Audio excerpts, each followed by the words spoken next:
Hi, praise the Lord. இயேசு கிறிஸ்துவின் நாமத்தினால உங்களை வாழ்த்தி வரவேற்கிறேன். எல்லாரும் எப்படி இருக்கீங்க? சந்தோஷமாக இருக்கீங்களா? இன்னைக்கு நம்ம பார்க்க போகிற வேத தியானம் யோவான் 16வது அதிகாரம் 20வது வசனம். மெய்யாகவே மெய்யாகவே நான் உங்களுக்கு சொல்லுகிறேன், நீங்கள் அழுது புலம்புவீர்கள், உலகமோ சந்தோஷப்படும்.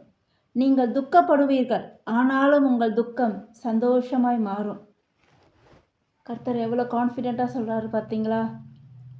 உலகெல்லாம் சில நேரத்தில் சந்தோஷமாக ஆடி பாடி சில டைம்ல நம்ம பார்த்து ரொம்ப நம்ம கஷ்டப்பட்டுட்ருப்போம், வேதனைப்பட்டுட்ருப்போம், நம்ம அழுதுட்ருப்போம்.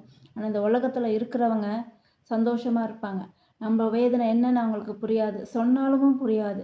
ஆனால் கர்த்தருக்கு மாத்திரம்தான் தெரியும் நம்ம எதனால் அழுகிறோம், நம்ம எதனால் வேதனைப்படுறோன்னு. கர்த்தர் எல்லாவற்றையும் பார்த்துக்கிட்டு தான் இருக்கார்.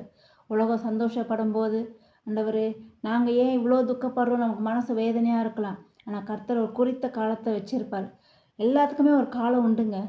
சிரிக்க ஒரு காலம் உண்டு, அழ ஒரு காலம் உண்டு, நகைக்க ஒரு காலம் உண்டு, வேதனைப்பட ஒரு காலம் உண்டு, சந்தோஷப்பட ஒரு காலம் உண்டு. கர்த்தர் எல்லாவற்றிற்கும் ஒரு காலத்தை ஆண்டவர் முன் குறித்து வைத்திருக்கிறார்.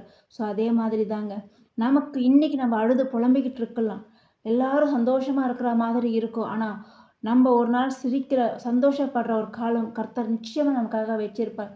கர்த்தருடைய பார்வைக்கு நம்ம உண்மையாக இருக்கும்போது, கர்த்தரை நோக்கி நம்ம பார்க்கும்போது, அவரை மாத்திரம் நம்ம சார்ந்து இருக்கும்போது, கர்த்தர் நிச்சயமாக நம்ம வேண்டுதலையும் நம்ம கண்ணீரையும் துடைக்க அவர் போதுமானவர்.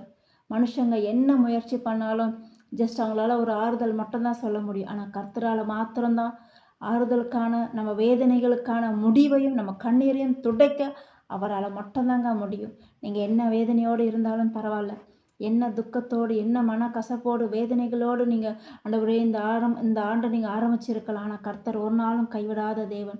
மனுஷங்க நம்மளை பாதியில் கைவிட்டுட்டு போகலாம், ஆனால் கர்த்தர் நம்மளை ஒரு நாளும் கைவிடாத தேவன்.